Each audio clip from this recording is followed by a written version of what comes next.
Today we upgrading, it's 2020, so we're upgrading my 2016 Sequoia with a new set of ANZO USA headlights. As you can see, I already did the driver's side and the lights are on right now, and I'm going to be showing you how to put it in. I did it on the driver's side and now we got to do it on the passenger side.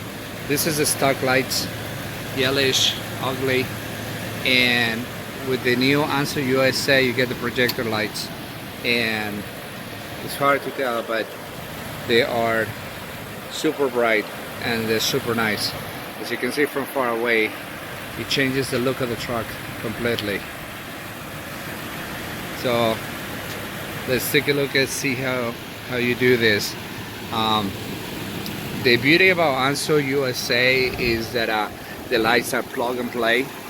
So once you take the light out, all the plugs that you get from them plugs into the Toyota Sequoia, no issues. You don't need adapters, you don't need to take the bumper out, you don't need to do absolutely nothing. So I'm gonna go ahead and kill the power, turn the truck off, and then I'm going to show you how to remove the light, how to remove the splash, the light sprayer, if your Sequoia has that, and how to install it. Okay, because the Sequoias come with this sprayer right here, then you can pull out gently.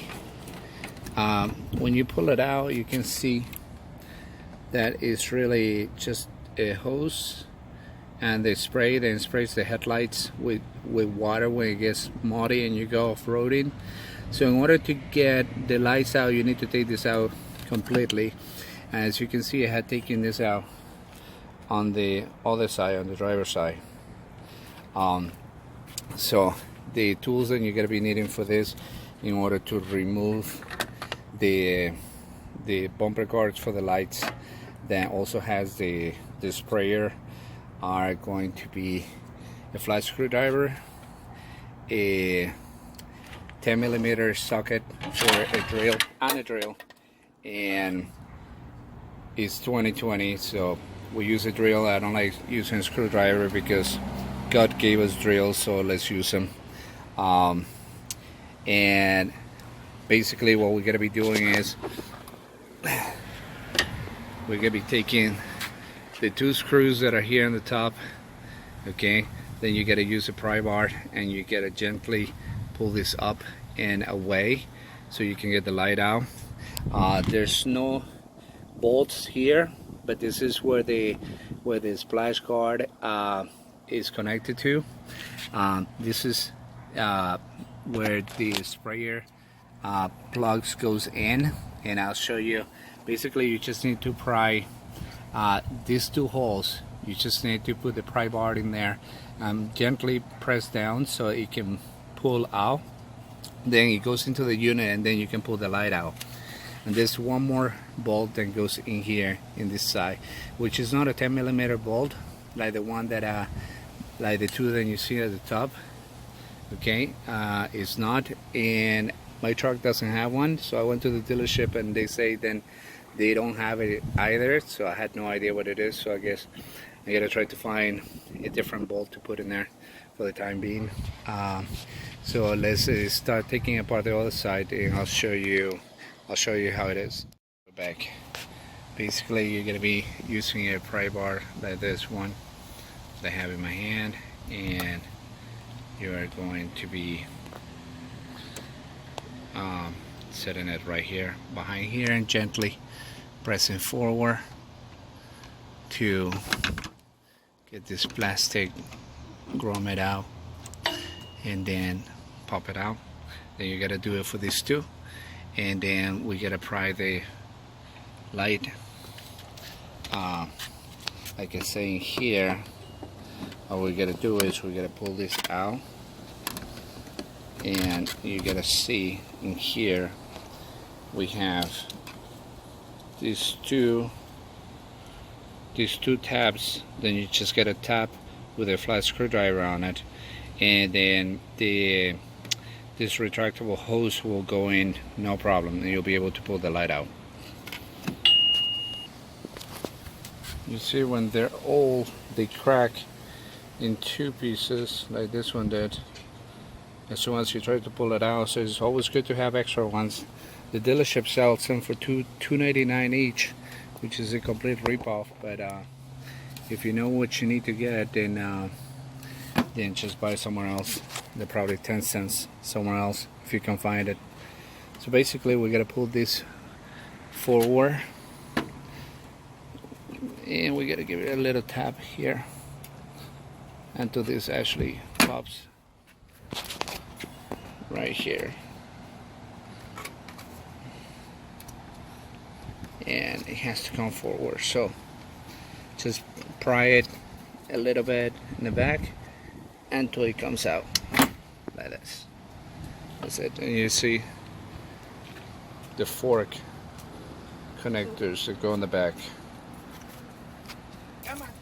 Okay, so basically you gotta go ahead and you gotta pry up right here gently the old light, and you gotta pry it right here as well, and you gotta hear the pop. Okay, that's good. And now that the housing for the sprayer is disconnected, nothing is preventing the light from coming out. So hopefully the hose that is connected to the sprayer is long enough, and it should be, because we already took out the other side. So I'm gonna put the phone down, and we just gotta give it a little pry to get the light out, so we can start disconnecting everything. Okay, with the light housing out, we gotta start unplugging, and this is going to be your parking and parking signals. Then in here you gotta have your low beam, high beams, and this is an accent light for the top, like daylight driving. The little parking lights looks like parking lights, but they don't blink. So basically it's gonna be those four, and you'll see how the ANZO USA lights had the same placing for to plug this in. You're not gonna be left with extra wiring or having to do coupling or anything like that. We're gonna do that, and then we're gonna flip the light housing, and we're gonna unplug the hose. Okay, I want to show you with the lights out. Basically you gotta have the sprayer, you gotta have to remove it, and it has 3 screws, 1, 2, 3, and there's one on the other side. On the other side of this, you can see it over there. The beautiful thing about the ANZO USA lights, it has the same holes to match that, so you can go ahead and put in the sprayer. So okay, with the sprayer now connected to the new ANZO USA light, you can see everything has been plugged in. So you got parking, again you have this side on the left is your low beams, the side on the right is your high beams, as you can see there, and here you have your evening lights, which is like a parking light, but it doesn't blink. And we gotta be putting this back in, and you can see how nice this looks. Let's put this in place 1 second. Okay, it's back. Now the light is secure. We just need to put the two bolts on the top, the two 10mm screws, and nothing goes in here. This is for securing the splash plastic, and you're gonna have your screw that goes in here. You just gotta secure that, and then you can put the splash plastic back, which is this one, goes back in, and then you will see that your light I'm not gonna put it all the way in, but that's what your lights are, your new lights are going to look like. So you get this one, you get a side that is already installed, and we gotta test them. Beautiful. And there's your lights working now. Sorry for the grill, but this is your lights. You can see there's some beautiful LED lights out here. I don't know if you can see with the glare, but it's nice. They're on. Beautiful. And now if you want to upgrade the projector to HID, and that sounds like another nice easygoing project that you can do. They look beautiful. Let's pack, close the card, and let's go home. Thank you for joining. Check out these lights now at night. See what I tell you? The massive amounts of light. Massive. It's too hard to tell, but it's beautiful. They look gorgeous. You can see from the inside the no lights. That's just the accent lights just by themselves. Then with the light on and your high beams. Massive improvement over stock lights. Gorgeous. Kudos to the guys from ANZO USA for coming up with this projector lights for the Sequoia. Thank you for watching.